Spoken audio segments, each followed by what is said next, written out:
So we are here today with Ayla, one of our models. Can you give us a quick introduction to yourself? I'm Ayla. I'm a Des Moines native. I'm a barber in real life. I model in real life. I'm an artist in real life. You do a lot in real life. I And, do. ooh, girl, the visuals, I absolutely love it. It's I'm a little obsessed. staticky. Is it? Headphones. Yeah. I don't know what it's doing exactly. Is it on my side or yours? No. Okay. It stopped. There we go. Yeah? Yeah. Oh, Okay. we're good now. Perfect. Okay. So I'm going to start off with the easier questions, and then we're going to work our way up. I know earlier we practiced, but I need you to give me what makes you so interested in modeling, in art, in fashion, in barbering. What brings you to the scene? The process, the creative process, that is one of the most important parts to me of creating art. I'm one of those people that likes the details. I like the journey. I love the finished product. Finished product is always crucial.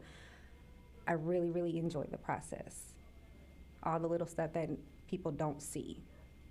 Oh yeah, like And they don't have, maybe they don't even have any knowledge, you know what I mean? of what it takes. Of whatever it takes to accomplish whatever it is that you're working on. Yeah.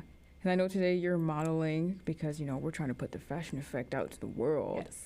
And I just want to know, as someone who stands in front of the camera a lot, someone who creates a lot, and you have to obviously interact with the public a lot, what is confidence to you? Authenticity. Authenticity is showing up. Showing up is half the battle. Yeah. Right? Showing up and being authentic. And not only being authentic, but standing on business as far as being authentic and standing your ground and being who you are and knowing who you are and knowing what you stand up for, what you believe in. Not so much thinking that you know something or believing something. It's a knowing. Knowing something. I know earlier I asked Hannah, our model, about what fashion brings to the world, and we talked about marketing. We talked about like certain ideologies and practices that all come into this space. And I know we talked about earlier your absolute love for art and creativity and how that comes through in your work. And I know I want to pull that forward a little bit more. So what do you want to see in like our journey as a fashion effect? Like, what do you want to see as a model? What do you want to see as someone behind the scenes? Like all of that. Impact. Impact? Impact. How far do you want to go? As big as we can take it. I really like to work with the youth. So when I say impact, I suppose I could say that I'm leaning more into showing these children that there is a way, there is a pathway, to living a good, positive life and being around positive people, doing positive things to be the change that we so desperately need out in this world. I'm here for impact. Impact. I'm here to show the youth, along with the whole team, the whole slew of people that I think also would probably like to do the same thing, because it is about showing the people what we are capable of, the changes that we are capable of showing and making for our local community, of course. And like I said, just in general, because we're trying, to me, we should just take it as big as we can take it. Oh yeah, The internet is a huge place. It's a huge place, and it's kind of like what you said, the impact. It's the representation. It's the constant like feed of creative minds and their projects. Obviously worn on our bodies, but also through our like conversations and interaction with the public. And I love to see it. I know we talk about this a lot here, but we really try to foster a fashion community, from tall to small, whatever you are, like come as you are, because we try to make you part of this community in the most positive way possible. And the future, I really love that. Kids are the future, the children are the future. And that's, we got to focus on them too, and show them that they literally, can create anything. So to the youth that you love to work with, how would you get them interested in doing something like this? Because I know this is not necessarily a job or something that is marketed towards the youth, because everyone tells them to be a doctor, lawyer, engineer, but no one ever tells them that modeling is something that you can do to fulfill a certain passion or a drive that you have in life. Like, how would you convince someone to either come to one of our shows, participate as a model, or just get into creating in general? There's a lot to be said about conversation that you can have with somebody. And sometimes when we try to come off as salespeople, you know, it'll interest some people. It'll interest some people for sure. It's going to drive away people too, though. So it's one of those things where if you're having the conversation with somebody, you know, you got to sell it just a little bit, but not enough to make it really feel like a sales pitch. Like somebody's trying to get you to come buy a car. Or come to the lot, come do this, come do that. Come to our show. You know, it's... we put a lot of focus on community and how to bring people in to that community. And we highlight a lot of different things as far as being around like-minded people with high creative energy, having a safe space, creating a safe space to be able to share what it is that you create. Sometimes that can mean a lot more to somebody without it being performative.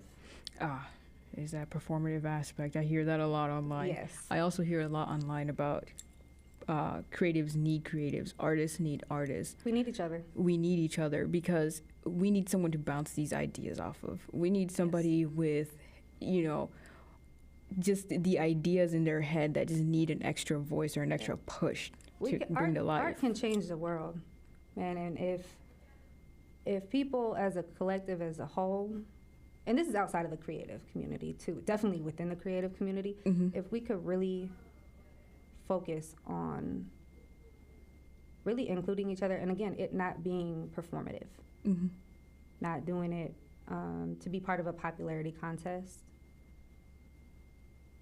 we would, I think, have even more reach. Of course. If people really understood that not everybody is in it just for clout. Because we hear a lot about that on the internet. We're chasing clout, we're doing this, we're doing clout, you know. Some of us are not in it for that. Some of us are not in it for that at all. Some people, I'm sure they might be. I don't know. I can't speak for them. I do know that not everybody is inclined to show up in that context. But we could have a greater impact if people understood that there are people within this space that are not doing it to be performative. We're really doing it to try to make a change in the world. Because art is political. Art is a lot of things. Art is science. And we're it's science, it's math, it's all of those things. And like I said, we got to focus on the future. These children are going to be who change the world. And art can change the world, man. It's about having impact. Still, I'm gonna keep coming back to that because that really, impact really it's got you in a chokehold. It's like it's just impact. It's just so important. It's just so important really to show people the impact that you can have in a positive light. Yeah. Speaking of impact, I think about it kind of like this. We here at the Fashion Effect, we are not looking at a certain height, a shape, a color. We're not looking at any of that. No, we're looking for, do you want to be here? Do you want to be here? And I think sometimes the youth needs to hear that somebody wants them to be here. Yes. It's a huge mental factor. Somebody wants you to be, We want you around. We want you to show up. We want you to create. Show us what's going on in your mind. Like, where do you go, you know? Because if you have an outlet, you have a safe community, a space, it makes it so much easier for you to feel the positivity.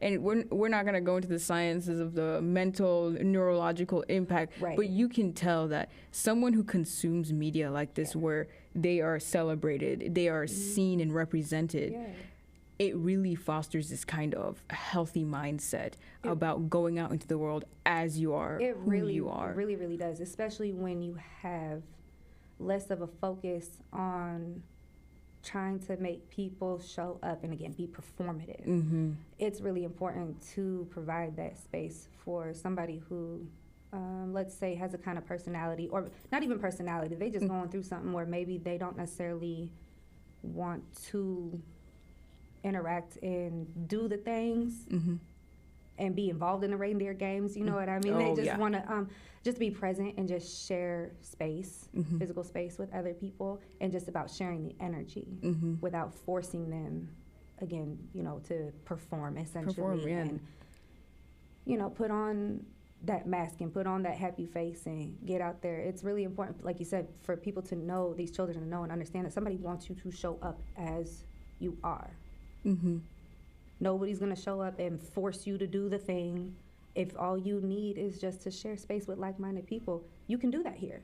Yeah, I do see, like, as I scroll on TikTok, or YouTube, Instagram, all of those media platforms, I see that there are young creatives out there who feel like they're alone. They're not seeing their people. They're not hearing their people. Right. But they are so creative. Like, they'll take their interest and turn it into, like, a Something T-shirt. beautiful. Something beautiful, Yeah. like this beautiful project, and have no one to show it to. I think a lot of that, unfortunately, is the day and age that we're in with social media and, getting the likes and getting that, dopamine hit and getting that instant gratification type of thing. I think a lot of that leads to the lack of those things, can lead to those type of feelings, especially for young creatives, for sure, that are, kind of in that in-between space where they feel, like you said, that they don't have anybody to show or anything like that. I think a lot of that stems from this technological age that we have come into over the last, 20 years. It's so much easier to be criticized nowadays. Yes. Someone 500 miles away can criticize you about something that you did so long ago. Or something that you didn't do. It's something that you didn't do. But in, like, the fashion community, obviously, there are the negative connotations of we are judgmental, we are, not the most welcoming. And I feel like at the Fashion Effect, we are saying absolutely not. That is not our messaging. That is not our branding. We do not stand for that kind of, like, negative impact on an individual based on what they want to display to the world. Because obviously, if you want to see change in the world, you have to be the change, yes, right? And I was just about to say is that us? Is that us? It's us. Absolutely. It's us. It has to be, because somebody has to be. Yeah. Why not us? We have a very diverse group of people. Very. Why not us? I don't know, because I feel like we are on the right path of making sure that we speak out, we make these videos, we're doing this podcast, we're out showing up in the community. We're showing up. Not just for each other, but not just for each other as in just the people that are involved directly with the Fashion Effect, but getting involved with the community too. Yeah, because we're just starting. Yeah. Imagine how much further we can go. And that all starts, honestly, like you said, by outreach, by impact. All of that has to show up. That has to happen. Half the bottle. Oh my goodness. I know that's so cliche.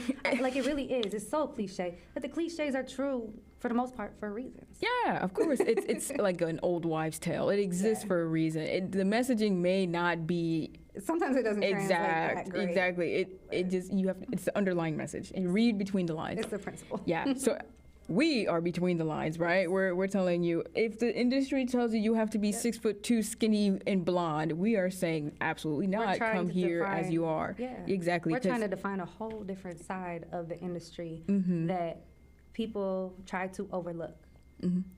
Like, for real, try to overlook, because this part of the industry has been growing and growing and growing over the last 15 to 20 years. And really more so specifically, I would say, within the last probably 8 to 10 years. Oh yeah, absolutely. There's been a large focus on that, and we can see, I don't know what you see on your For You page or your see timeline. everything. Stuff like that. I don't know what you got going on your timeline, you know what I'm saying? But I know what I got going on my timeline. And there's a lot of things that I see that are cycling back. Everything cycles. And it's not just in the fashion world. This is in general. Historically. Everything, exactly. Historically, everything goes through a cycle.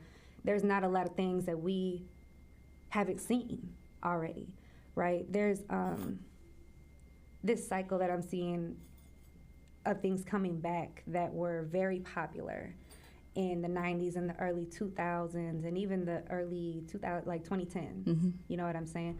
That, it's kind of cycling back to what it was back in the 90s and the early 2000s as far as body types and the kind of image that people would like to put out, what does, some of these designers are looking for, and kind of what the industry is trying to go cycle back to, which is a very specific look. Oh yeah, like and I'm not, certain and I'm body not even, that they're looking for. And I'm not even talking about like skin tone or anything like that. It really is just a specific body shape. And I know, based off my experience personally, watching that as a young child and throughout the course of my life, I see and understand that pushing that message pushes several other messages to a lot of young people out here. It's not even just a woman thing, it's a young man thing too. It is a young people thing that are trying to break into this industry, and even older people, because this industry is never ending. Exactly. There's some 60-year-olds out here that don't get their first big break until they're 60, and then they model for it's absolutely incredible sometimes to really see where this can take you. Oh yeah. And how long it can take you on that journey for. But there's a lot of things that I'm seeing on my timeline that are alarming. And it's y'all trying to undo. it's the skinny fad and the thinness epidemic. It's very, kind of like, this is probably taboo a little bit for me to say, but it's very, like eating disorder. Oh my goodness, the early 2000s. The 90s and the early 2000s. Honey, when I was growing up, the supermodels I was watching growing up, and Hot Topic right now, America's Next Top Model. You know what I'm saying? How many of us grew up watching that? A lot, and you're right. It shapes your identity. Yes, it shapes and it really a lot. Warps how you see yourself in the mirror reflection, right? Body dysmorphia. Body dysmorphia is a huge thing, and is a huge. We're gonna be this community. What is it? We're gonna be some kind of trailblazing. Yeah, we're trying to change company or nonprofit that's gonna tell people we do not need you to be thin. No, please do not think that you need to stop eating or do these crazy you to show things. Up and be healthy. Be healthy yourself fully, and come mentally, forward. Physically, emotionally, all that. We want to provide a space for that. That's what is up. So it's like all that growth that we've made in the last 8 to 10 years. We don't want to lose it. We don't want to lose it. So, we're kind of, at least me, I'm trying to avoid that, turning to the tides, trying to go back to that era. Not to say that era of modeling, that we didn't have beautiful supermodels and, highly decorated people. Wow, because these people are very accomplished. Very. This has nothing to do with that. But we've made a lot of headway on this particular thing, and we need to keep moving forward with that. Yeah. Because not all humans come in the same packaging. No. They do not. Humans are not a monolith. Y'all, humans are not a monolith. They're not a monolith. And they come in all shapes and sizes for a reason. Because if everybody was uniform and the same, creativity would not exist in this way. No. What would we have to look at? Exactly. Eat. People would be bored. What would we eat? What would we listen to? What would we wear? Exactly. What would we look at? Because we understand watch. humans. What would we read? Humans love diversity. Yeah. So it's odd that we're not seeing that in the industry. We're not seeing that on the runway. No. When we want to continue seeing it. We want to continue seeing it. Because we see, we see a little bit here and there. And but it's become not a lot enough. more popular, but y'all trying to trickle them people back out, and we're trying to trickle them people back in. I feel like we have to have our eyes on those people. We have to be like, we see you, and please do not disappear, because somebody up there with big dollar bills is saying that you are not pretty enough, or you don't look this certain type of way. Yeah. Because no one comes in this. No two people are the same. No. And you'd be surprised, and you'd be surprised what people remember and where they remember you from. I tell you, I did not New York Fashion Week. I did LA Fashion Week. Yeah, tell us. And I had a great time. I absolutely loved the designer that I walked for. Her piece was stunning. Absolutely loved it. Man, I did an audition a few months ago. For a Hulu commercial, I want to say. Oh. And I went to Chicago for this, and the lady that was running the audition recognized me immediately. Oh, yeah? Recognized me immediately. She's like, I remember you. Shout out to Jillian Waterman, the designer that I worked for. She's super fire. Her line's so amazing. She's an indigenous artist. I want to say she is from Michigan or Wisconsin. I'm not sure exactly which one, so please don't quote me on that. Excuse me if I'm wrong. I apologize. We'll do our research. But her line was so intentional, super fire. She got a lot of attention off how she presented herself in that show. Again, y'all don't know who's watching. That lady recognized me immediately and was like, "Oh my God, I remember you. You walked for Jillian Waterman. You wore this dress. Da da da da da." I was shocked. Hey, you come with the visuals. I told you that first time. I was shocked. You did say that. It's you have a recognizable voice and face, but it's also like your style. Thank you. And I'm happy that she recognized you, and I hope that they continue to recognize you wherever you go, because that's where the opportunities come in. And it really is, and it's so important too, because there's another thing out here too. We talk about, I'm going to say this specifically because of where we're at, because we're in Iowa. A lot of people talk about this Iowa Nice thing. That doesn't exist anymore. It hasn't existed for a while. It's really interesting sometimes to see how that plays out when you leave the Midwest and you work with other people that are also from the Midwest, versus when you come back home and how, you know, people are acting if you're from here, or at least if you've lived here for over 12 years, you're from here. So you've already gotten it's one of those things where you know and understand that you're gonna get looked over for certain projects and certain things. There's the number one thing I've gotten told by majority of the scouts here and the agencies here is go to a bigger city. Absolutely. Yep, we've all heard it. And that just pushes talent away from here. It really does. So how do you want to put yourself on the map if you're pushing everyone out? That's why we do it. That's what we're trying to do. What we're doing right now with the Fashion Effect, straight up, because there's too many of us as creatives out here that have been told to go to a bigger city. Now, a lot of people, you know, a lot of times, sometimes it starts off when you're a kid or you're in high school, you know what I'm saying? And you go to some type of casting event. You're 15, 16, 17 years old. What funds do you have? None. Mom and dad's money. Exactly. You know, so there's, as a melanated person in Iowa, right, and your child is interested in modeling and acting and things like that, it's not to say that you can't get signed or that you're not going to have somebody that is potentially interested in you. It's just that depending on how you look, genuinely, these people will look at you and tell you to go to a bigger city. Yeah. Because you don't look the way that they want you to look, and that's not the market here for the projects that they have. Which is so unfair and crazy, because we understand that we are surrounded by, you know, Minneapolis, St. Louis, Chicago, all of these neighboring cities in the Midwest. And it's odd that we are being left out. We are part of the Midwest, so why not? We're in the Quad Cities. We see so many like shows like Peoria, all of those shows.